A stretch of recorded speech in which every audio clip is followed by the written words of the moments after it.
world to teach so many lessons. But ultimately the culmination of all those lessons, if we hear Ramayana, Mahabharata, Bhagavad Gita, Srimad Bhagavatam, Upanishads, if we hear any of the Vedic literatures from the proper sources, from the highest proper sources, then the conclusion is to love Krishna. Vedaishta serveraham eva vedyo vedanta krid vedavadeva chaham. Krishna says, I am the compiler of Vedanta, and by all the Vedas I am to be known.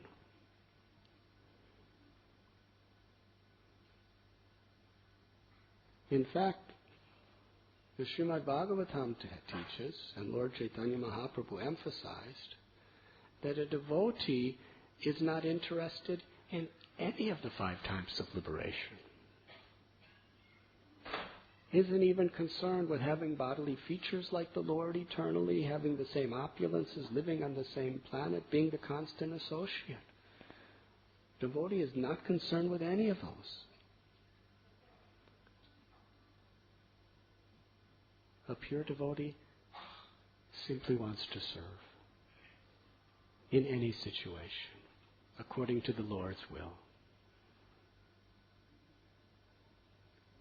Narayana Parayana Sadulabha Prasantatma Kotishwapi Mahamune. The Lord Shiva said about Chitraketu Maharaj, just see Parvati Devi, just see. This is the quality of a pure Vaishnava. Doesn't care anything about him or herself. Is only concerned with serving the Lord and pleasing the Lord. Swarga Pavarga Narakeshu. Whether the devotee is in heaven or whether the devotee is in hell, it's not his interest. Wherever the Lord wants him to serve, he's grateful, happy, and blissful to serve. That is the highest transcendental plane. The gopis of Vrindavan,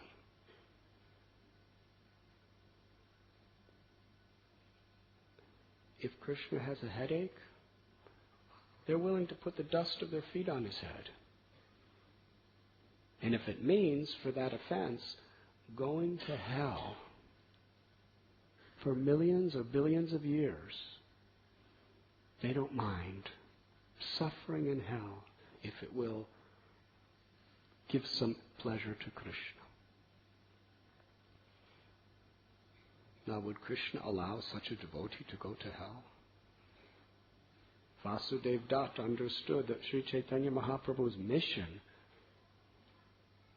was to give love of God to the people of this world.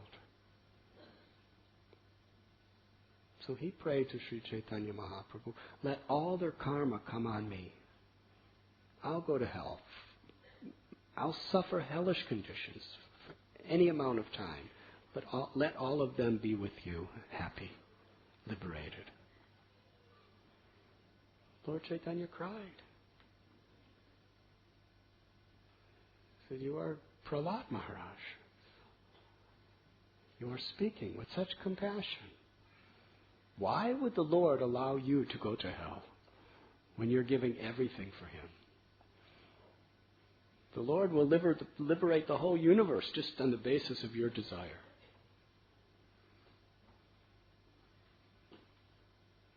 And Krishna told gopis, when they took so many risks going into forest, giving up their social position, causing so much anxiety to their loved ones, they didn't want to do that. They were soft-hearted, loving ladies.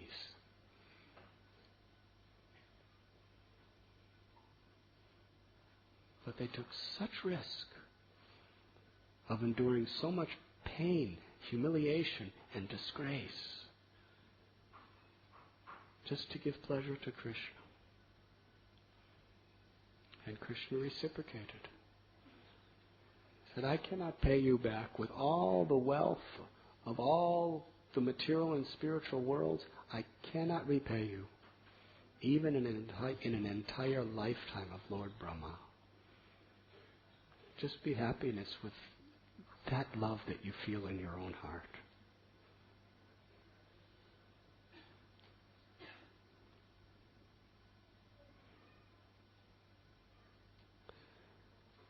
Dasharath was the emperor of the world. His capital was Ayodhya. And Valmiki in his Ramayana explains the unbelievable wealth, opulence, and happiness of Ayodhya. There's nothing like it today. Neither Washington, D.C., or New Delhi, or Lahore, or Moscow. No capital city is like Ayodhya. First of all, everything was clean.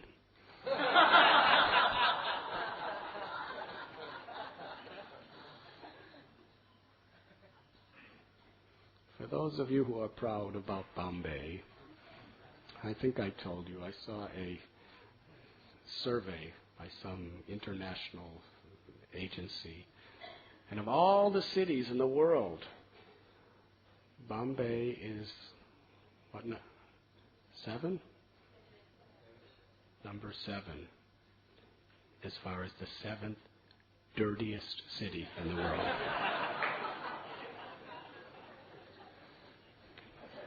And to further crush your pride, Delhi was number 24.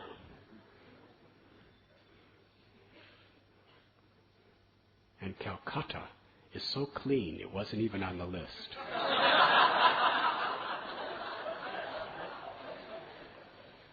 Only showed the dirtiest 25 cities.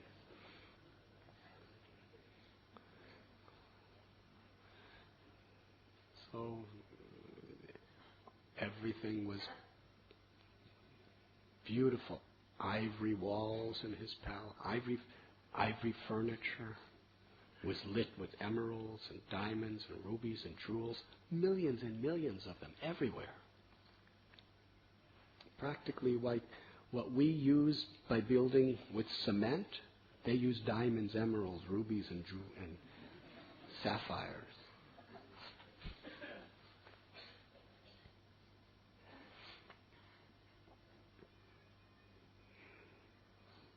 It's beautiful. Everybody is well dressed. There's no poverty. Everybody's happy. Everybody's employed. Everybody has very sattvic work. Everybody's very kind to each other. Everybody has faith in God. The king is just providing everything for his citizens. And because everyone was so pious, Mother Nature was just providing everything in abundance. And he was heroic.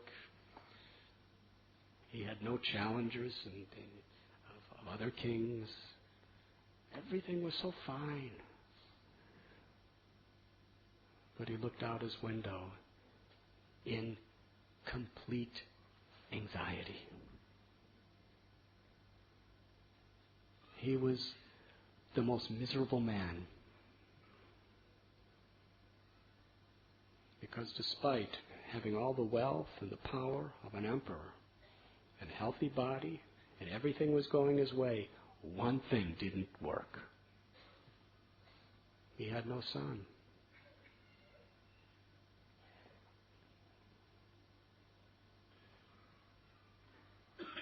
Now, as a king, in the solar dynasty, there was Vibhiswan, Manu, Ikshvaku. From that time, there was a line of kings who were all sons of the original king.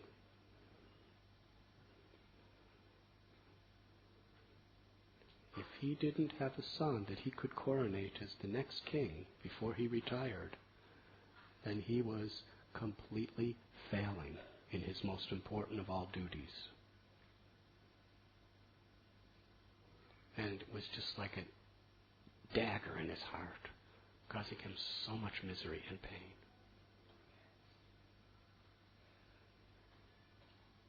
He approached the Brahmins, he wanted to do yagyas, he was doing so many things. That subject we will discuss tomorrow.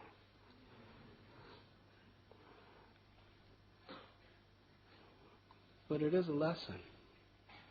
Whoever you are, whatever you may be, still, that hawk is there to cause you to suffer.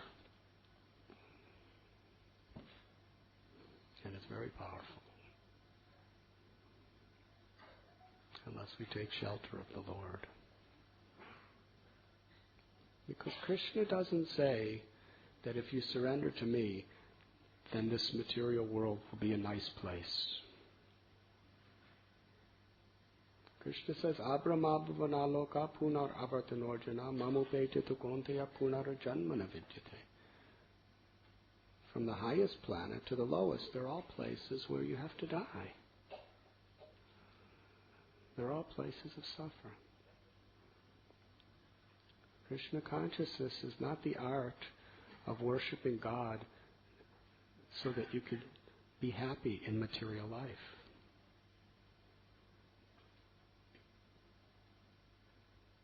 Krishna consciousness teaches the only real happiness, which means to transcend material life.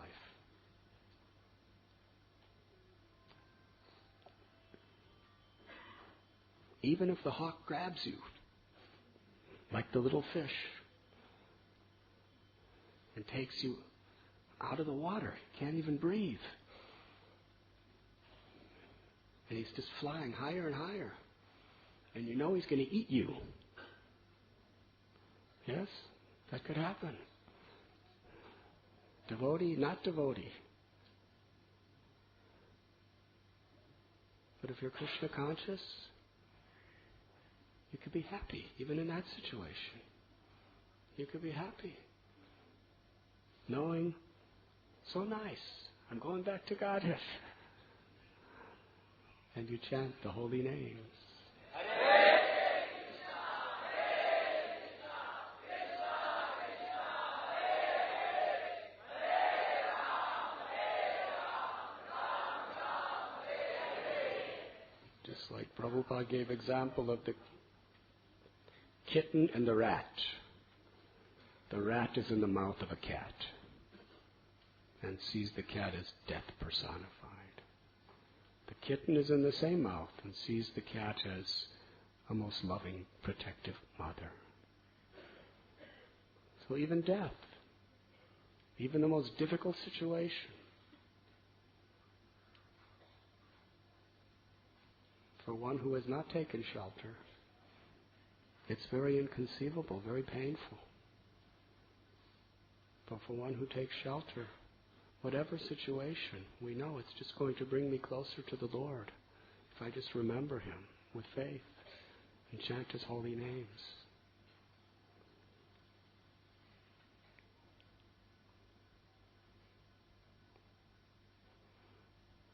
So Dasharath Maharaj paid a price.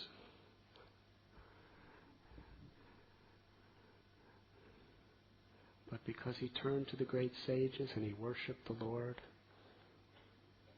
through that anxiety, the Supreme Personality of Godhead became his son.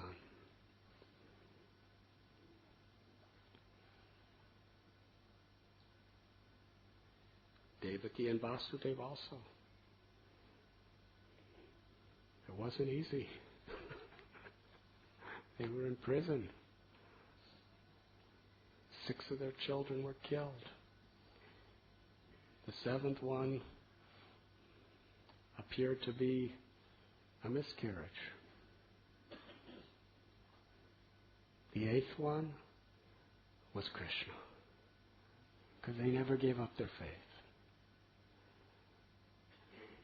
But the same night that Krishna was born, Krishna said, "Take me away. Bring me over to Nanda Maharaj's house in Gokul." So they performed such tapasya for so many years and endured so many heartbreaks to get Krishna. And the same night, Krishna left them and didn't come back for about over 10 years. Krishna is so merciful. And for that whole 10 years, they were still captive by Kamsa the whole time. It was very difficult. Similarly, finally, Ram is born on Ramnavmi, along with Bharat, Lakshman, Satrugna. Can you imagine the joy of Dasharath, Kausalya, Sumitra, and Kaikeyi, and everyone in Ayodhya? Just looking at Ramachandra was the ultimate happiness.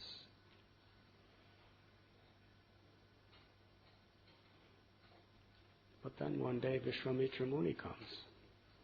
Yes? And Dasharath Maharaj, we'll describe more detail tomorrow.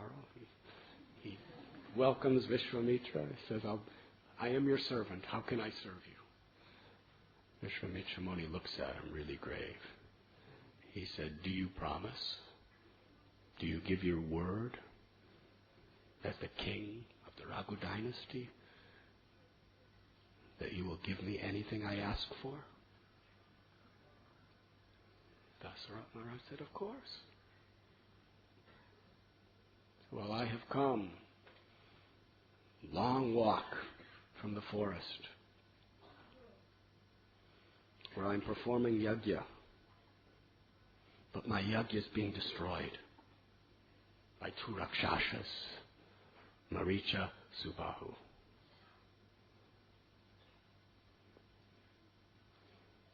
Give me your eldest son, Ram, to go to the forest to dispatch those Rakshasas. And I'll bring him back in about 10 days. Dasharath said, he's only a boy. He's not even 16 years old. He hasn't even finished his training in fighting. He's never fought. He's never been in a battle his whole life. And Rakshasas aren't humans. Rakshasas are a race that are above the humans in power, in their mysticism. He says, I know how dangerous Rakshasas are. They're so cunning. They're so divisive. They're so powerful. And little Ram fighting Rakshasas, I cannot let him go. Vishwamitra Muni said, you have given your promise. Dasharath Maharaj said, leave Ram in Ayodhya. I will personally lead my entire army to your ashram to fight those Rakshasas. And I promise you, I'm willing to fight the rest of my life in your ashram against those Rakshasas to protect your sacrifice, as long as Ram is happy and safe home.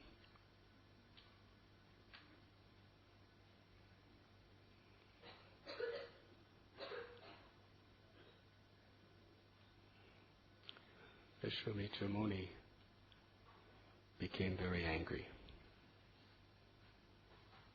Very angry. And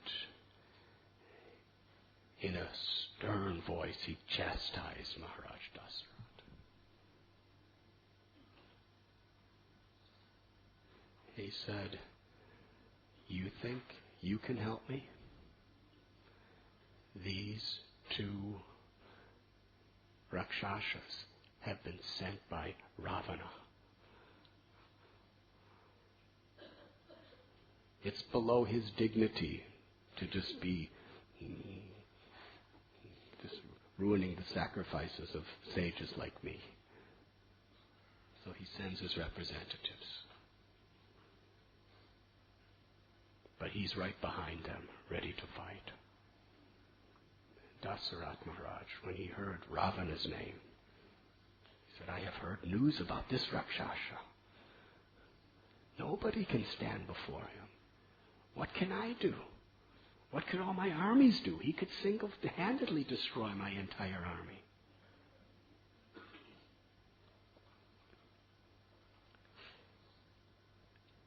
The demigods, with all of their armies, cannot defeat him. We're just humans.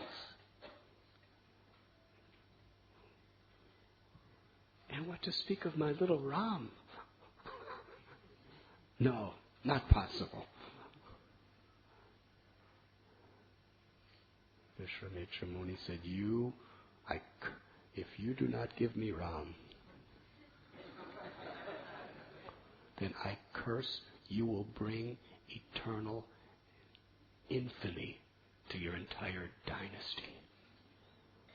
Hare Krishna. No. Krishna tells in Gita, for a Kshatriya, dishonor is worse than death. There could be no greater curse than this. To die is not a bad curse, because Kshatriyas they're not so much afraid of dying.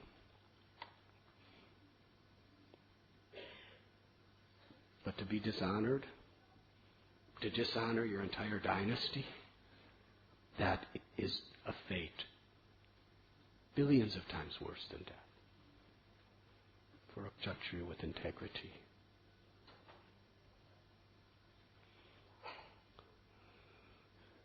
Do you know what Dasharath Maharaj did? He fell to the ground unconscious.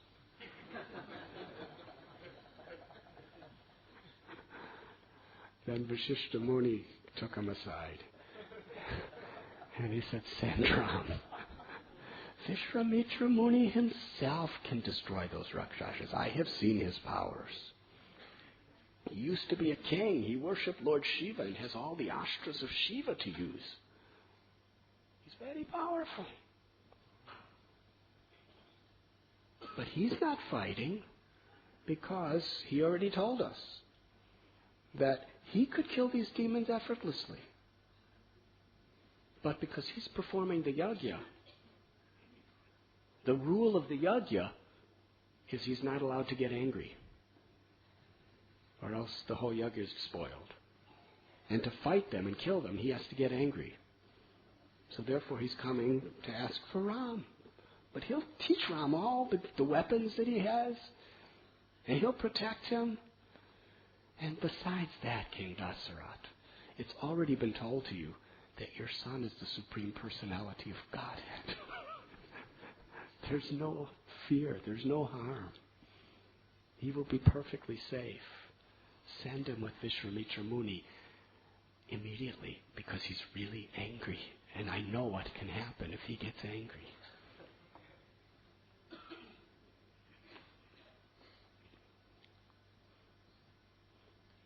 So here, Dasharath was still pleading that I only live seeing Ram. If an hour passes, I can't cope with life if I'm not seeing him.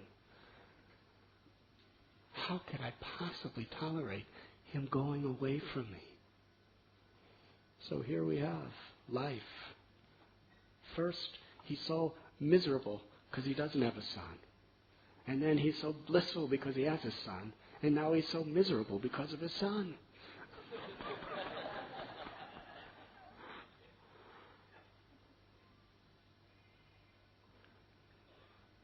So following the advice of Vashishta Muni, Dasharath Maharaj, yes, you please take my Ram.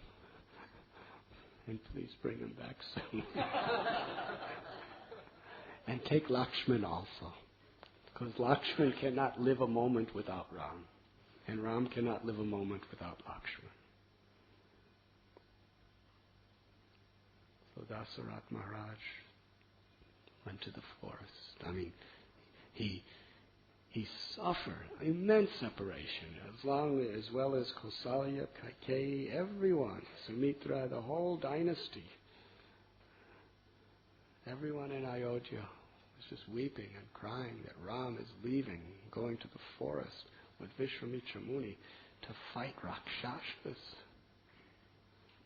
No matter how much philosophy that he's the Supreme Lord and Vishwamitra will protect him and everything else, still, to Kausalya and Dasharath, he was their son. And they loved him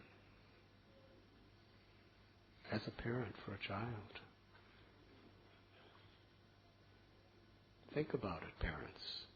Your child's 15 years old and he's sent into the jungles to fight Rakshasas. Multiply your anxiety by 1 billion times and you have Dasharath Maharaj and Mother Kausalya. Because they love their children billions of times more than we can ever love our children, because he's the Supreme Lord, the ultimate object of everyone's love. We love our children because they're an infinitesimal part of Krishna. Can you imagine if your child is Krishna? What kind of love that invokes?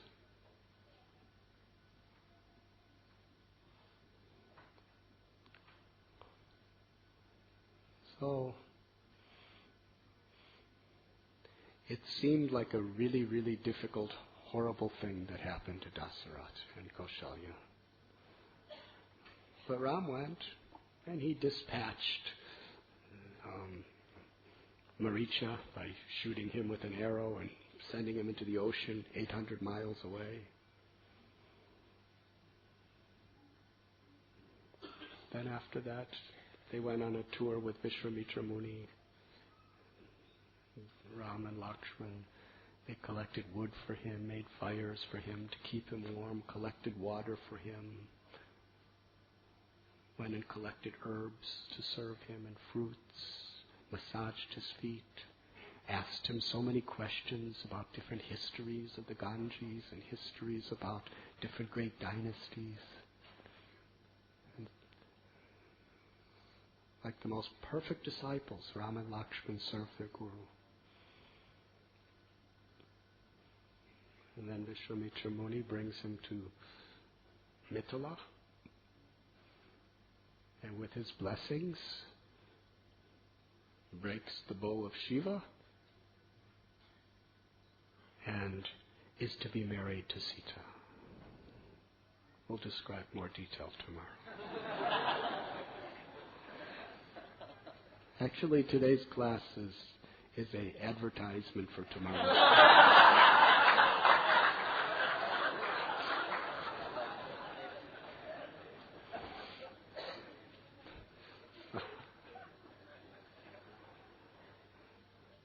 So then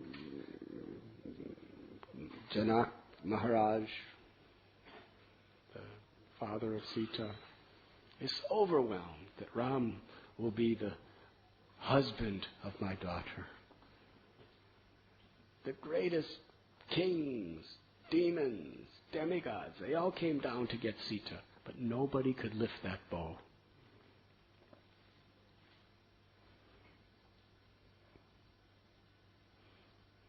But when Sita saw Ram and Ram saw Sita, their original divine love awakened.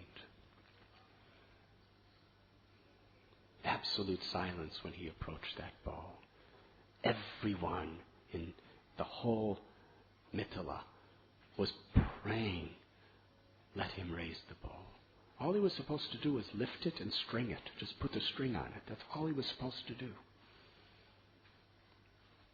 But for years, not a single warrior, prince, or king could even lift that bow, could even move it. Even Ravana came. He couldn't do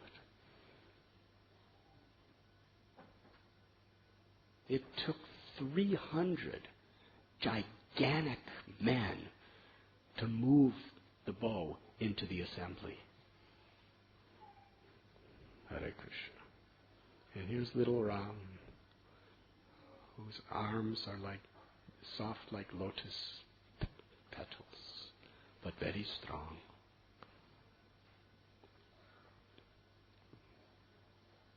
First he touched the feet of his guru, Vishwamitra Muni. Vishwamitra Muni gave his blessings. And Ram circumambulated the bow out of respect for Lord Shiva and looked at it, put his hand around it. Total silence. Sita's heart was thumping. Please, please, please. Janak Maharaj, he was just like overwhelmed. Because Sita saw every other person that ever came, because she had to be there with the garland for everybody that came.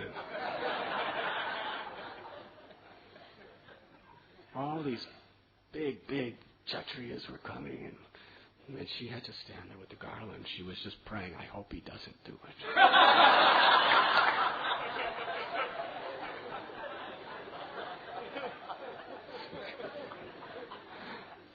Because she saw every single one of them were all arrogant. They were all puffed up that they were so strong, that they had conquered countries, they had conquered planets, they were so famous, they had so much wealth. She just had no attraction for all these arrogant kings, princes. But Ram, he was just the embodiment of humility, graciousness, respect to his elders. All the others, they would come and say, I'm going to lift that thing. Give me the bow. Bring the bow. I will do it.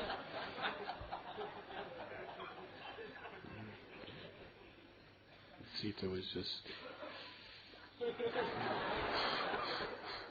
He couldn't do it.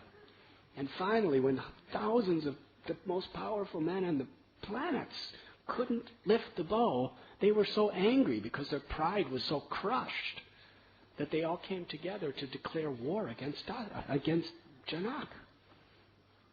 They all together attacked his city because they felt humiliated. And he fought 1 full year against them. And finally, he ran out of all of his weapons, and he ran out of his treasury. Everything in his kingdom was going to fight against these people. That's how much he was protecting his daughter. All he had to do was say to one of them, all right, here, don't worry about the bow, He just loved his daughter. He decided, my daughter must marry Vishnu, and I'll make a rule that only Vishnu could fulfill to lift this bow of Shiva. He had to pray to the demigods to help him fight this battle against all the kings. So for the first time, Janak Maharaj was just praying and hoping, let Ram string this bow. But how is it possible? The bow is so heavy and so hard. It was beautiful. It was made out of ivory and gold and silver and precious jewels and bells.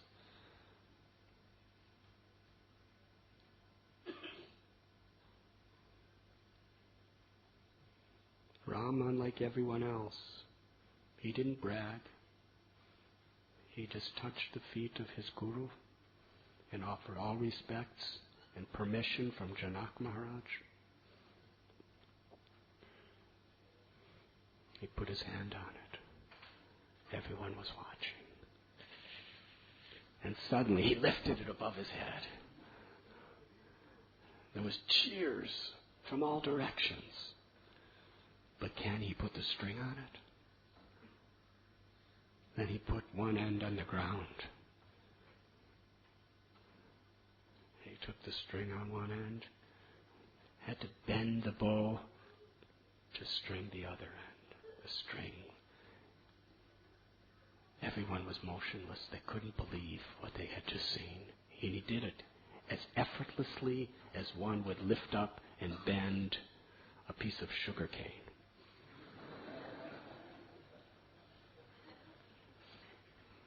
But then the Lord wanted to please Sita even more. So now that the string was on, that's all he had to do. He already won. He pulled the string back so far.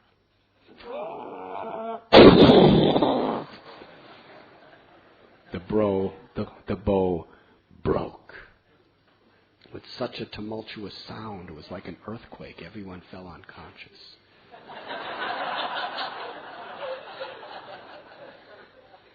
Except Janak, Sita, Vishwamitra Muni, Lakshman, and Ram. Everyone else there was unconscious.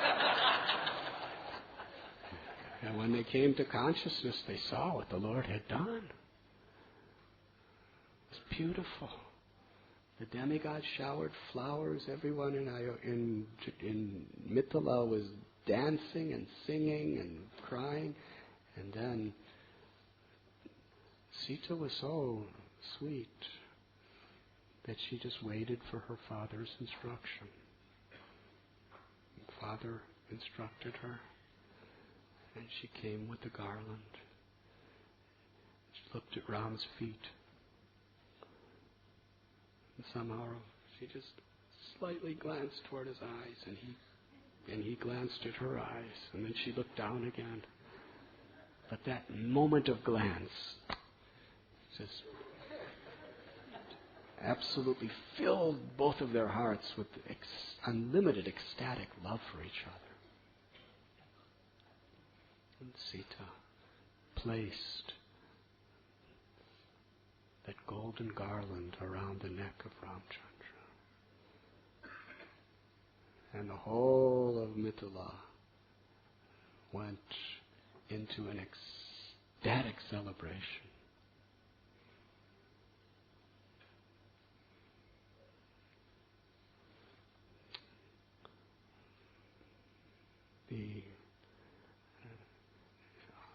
King Janak sent his chief ministers to Ayodhya to give the news to Dasharath Maharaj. They really went fast. Took them only 3 days. When they arrived, they explained everything Ram had done. And now Dasharath Maharaj was invited to Mithila for the marriage.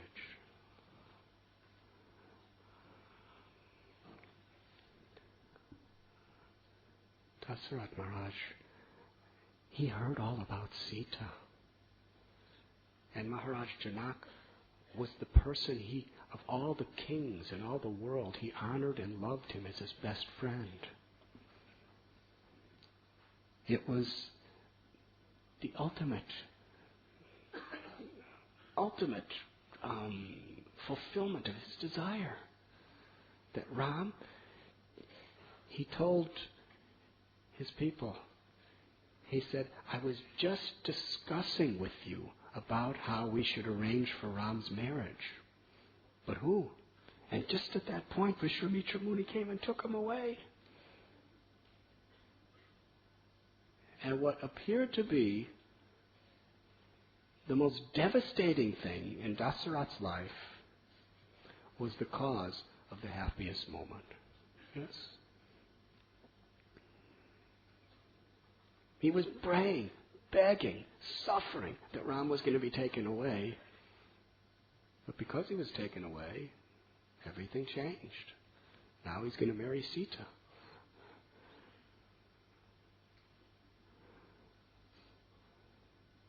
So we should never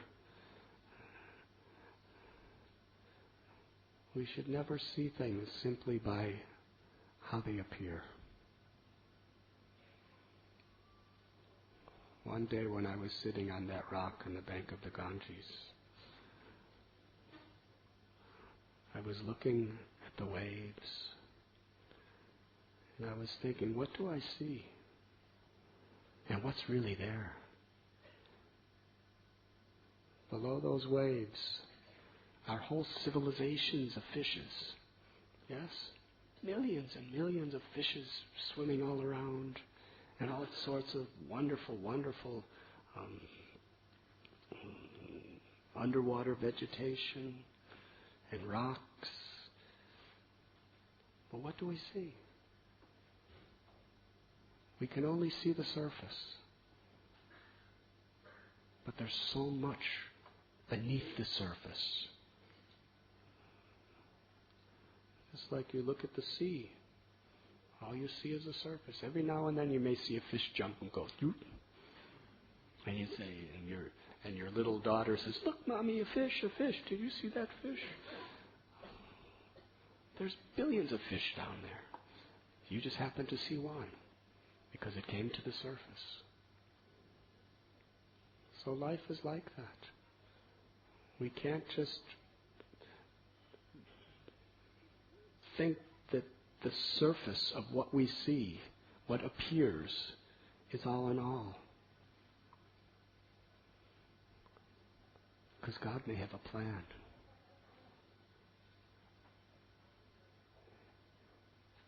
And for devotees, God always has a plan, if we simply cooperate. Whether it's success or failure, honor or dishonor, pleasure or pain, or even a tragedy, or even something that's just the fulfillment of our desires. Don't be content just reacting to what's appearing before you. Try to understand that there is some deep reasons for everything that happens in this world. We may not understand it now. But a devotee looks for an opportunity to come closer to God in every situation.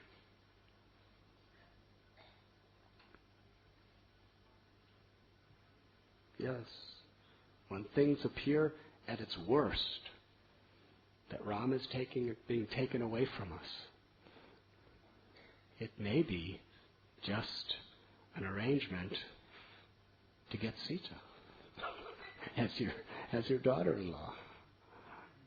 Does that make sense? As an analogy.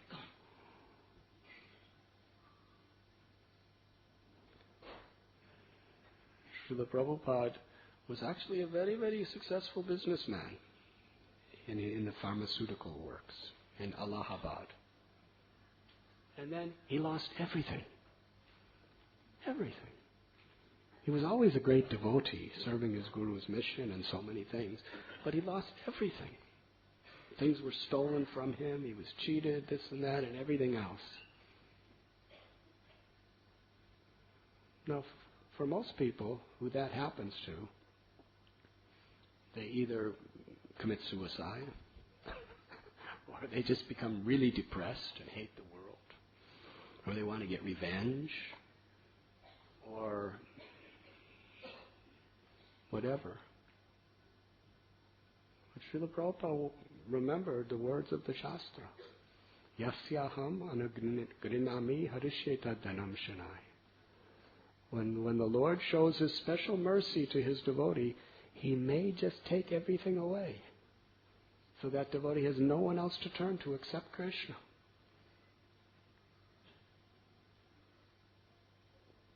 So this must be happening, Prabhupada, to bring me closer to fulfilling my Guru Maharaj's desire. Yes? So he lost everything. And he ended up going to Jhansi and later on to Vrindavan with nothing. With nothing at all.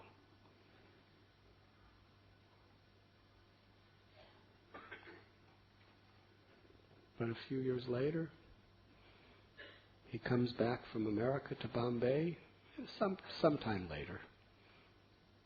And he was telling some businessmen who came, industrialists and businessmen from Bombay who came to meet him. Prabhupada said, I left this country on a cargo ship with 40 rupees, and I've come back, and I'm running a society that's making no less than 20 lakhs every day. And this was in the 1970s. And we have temples, 100 temples, and millions of books. He took no credit for it. When everything was taken away from him, he saw it was Krishna. But Krishna took everything away from him to give him something billions of times greater. The opportunity to fulfill the desire of his Guru Maharaj.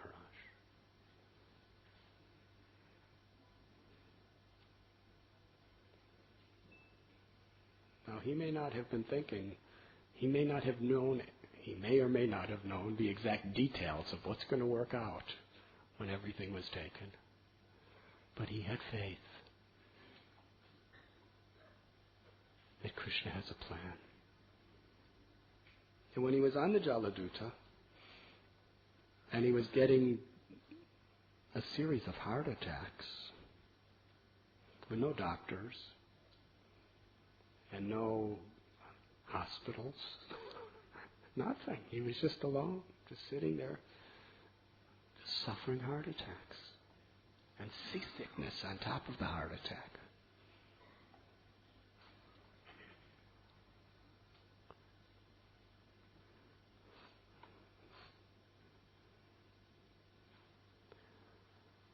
Who would have known at that time that those heart attacks would glorify him to millions of people and endear them to his heart, to their hearts? Who would have known that those heart attacks would have generations and generations of people glorifying what a great soul he was for undergoing such difficult just to give them Krishna's love? Yes, when we think about Prabhupada, that situation on Jaladuta really does endear us to his heart. Endear him to our hearts.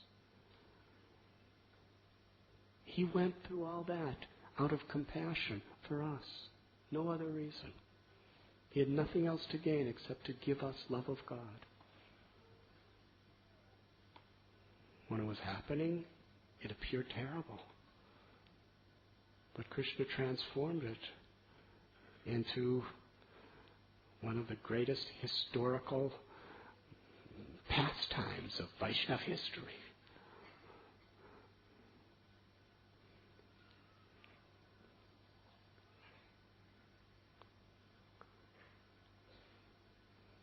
And why does Krishna do these things in his own leelas and in the leelas of his devotees? To teach us.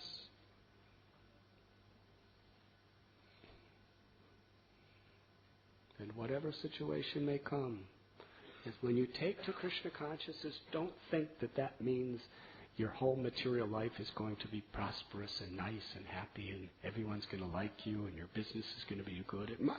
It might become like that. But not for long. Because it's under material energy. Mahatmanastu mam parata daivim prakriti mashata bhajantyanam yamanasho gyatva bhutadam abhyayam. Krishna says, who is a Mahatma? One who goes beyond the three modes of material nature. One who's under the divine energy. And how does he do that? By always serving me, by always worshipping me, by always remembering me. And Lord Chaitanya said, the easiest way to do that, Kirtaniya Sada Hari.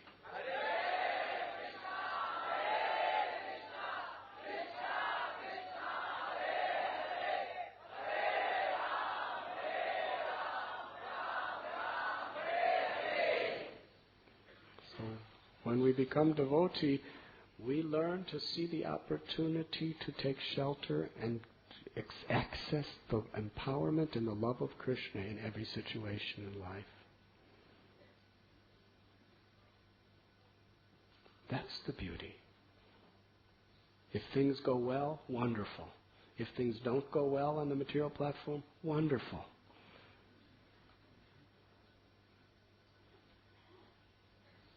Sometimes when things go well, it's just leading you into a trap.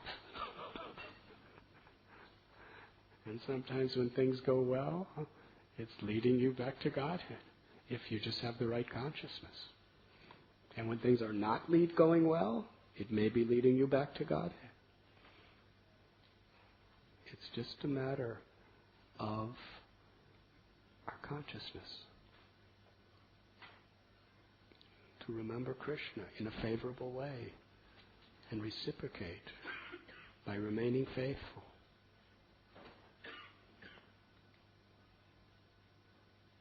So Dasharath Maharaj, it was the happiest thing that could possibly be. The union of the dynasties of Janak and Dasharath. Ram is married. And by Vishwamitra Muni, who's this really renounced sadhu, he gives an instruction to Janak and Dasharath. While we're here having this marriage, you should Janak, marry your other daughter to, and your brother's daughters to Bharat and Lakshman and Shatrugna. We could have a 4-way marriage, all at once. Now that's the way it was done in those. That's the way it was done in those days. That's the way it was done in those days. It's hard for sannyasis to explain these things properly.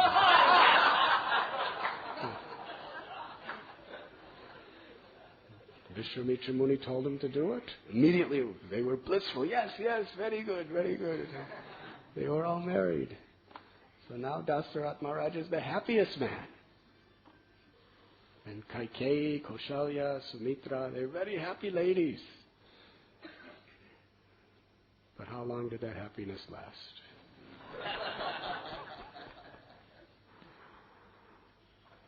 Mandara.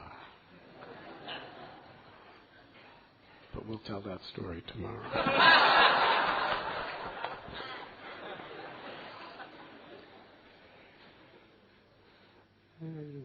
Kaikeyi was such a nice lady. She loved Ram. But just due to bad association, she became so envious.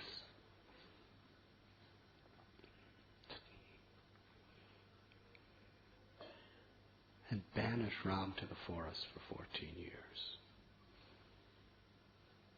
And Sita left. And Lakshman left.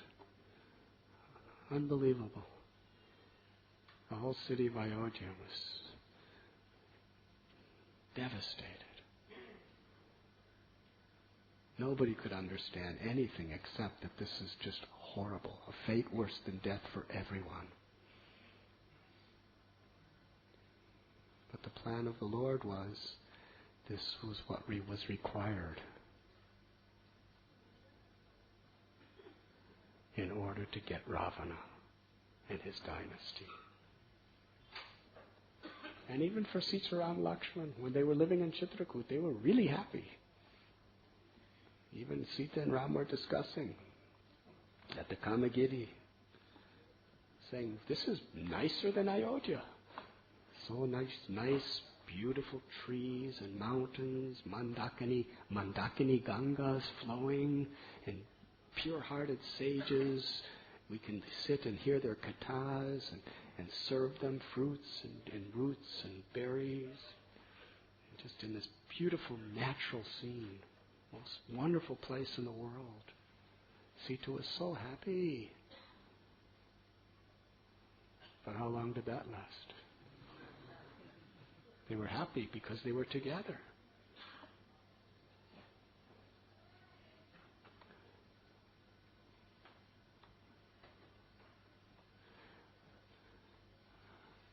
Ravana stole Sita to enjoy for his own personal purposes. Hanuman, he was willing to give his life, his soul, his everything to return Sita to Ram. That is the difference between the divine and the demoniac nature. You have heard the story of the 2 dogs? Please raise your hand if you have heard the story of the 2 dogs. Within everyone's heart, the good dog and the bad dog. Well, from the point of view of Ramayana, there's the Ravana and there's the Hanuman.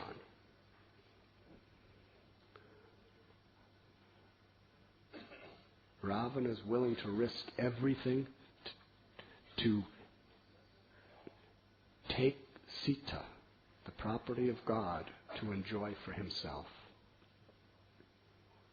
And Hanuman's willing to risk everything to give his life and soul to have the joy of seeing Sita with Ram. That is the difference between material consciousness and spiritual consciousness.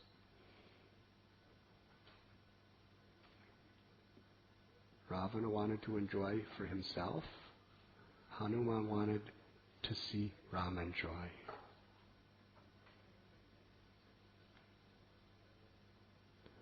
And we all have both of those forces within us.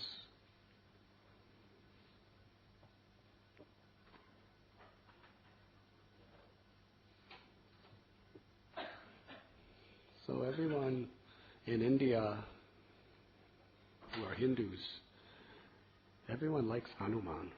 Yes? He's very popular. Any holy place you go, Hanumanji is very prominent. Whether it's Vrindavan or Ayodhya or Rameshwaram or Jagannath Puri or Badrinath, anywhere, Hanuman's there. Have anyone ever gone to a holy place and not see Hanuman? Yes. Children love the stories of Hanuman.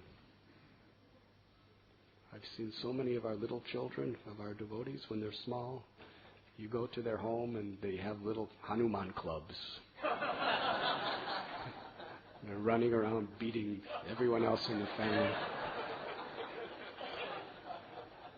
Boys do that. Sometimes girls too.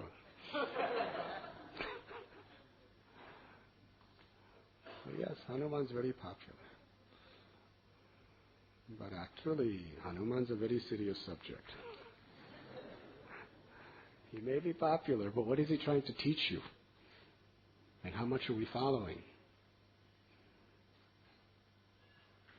Today, even Ravanas like Hanuman, as long as they don't understand what Hanuman's actually doing. Yes? We're just thinking it in terms of we're worshiping Hanuman, praying, let me enjoy Sita. She's the goddess of fortune. All material energy, everything is the fortune representing Sita. It's all meant for the service of the Lord. Patram pushpam palam toyam. Krishna says, offer me a leaf, flower, root, or water with love and devotion, I will accept it. Everything in creation is meant to be offered to God with love and devotion. That was Hanuman. But Ravana wants to take those things and enjoy it himself. It's mine. It's mine. It's mine. So we shouldn't worship Hanuman asking him, give this to me to be mine. But that's what many people do. Hanuman performed his wonderful Leela by the arrangement of Lord to show the world what real devotion is. We cannot imitate him. Very difficult. Jumping across oceans. Flying in the air with mountains. Very difficult. But in our own little way, whoever we are, we can follow in his footsteps. By just dedicating our energy and our heart to pleasing the Lord, serving the Lord, doing the will of the Lord.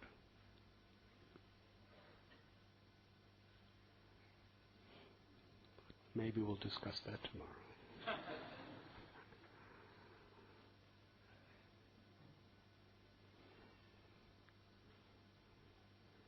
These wonderful occasions are wonderful opportunities to meditate on what our priorities should be in our life.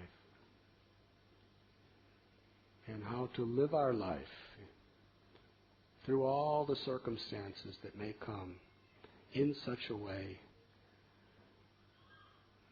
that we come closer to our goal, which is prema bhakti, love for Krishna. And that is possible if we have a good foundation that we build our life upon. If we're sincerely chanting the holy names every day,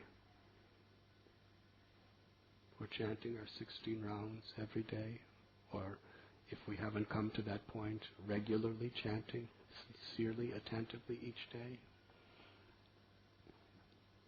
We're hearing kathas, we're studying Srila Prabhupada's books. We're associating with devotees who bring out the divine qualities that are within us, who give us strength. Those simple activities is foundational, so that whatever happens, we have the right consciousness to see below the surface and see the opportunity to grow.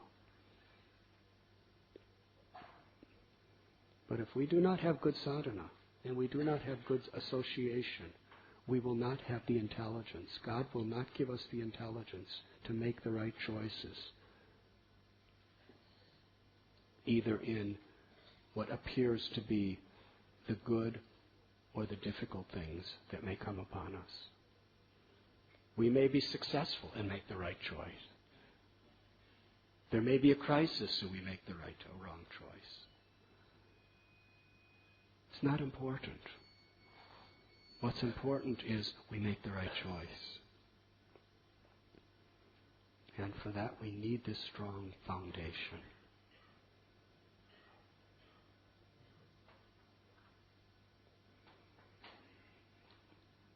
And that takes prioritizing the association of saintly people whenever possible. Every day, nourishing our heart by hearing the glories of the Lord and chanting the holy names of the Lord. Thank you very much. Hare Krishna.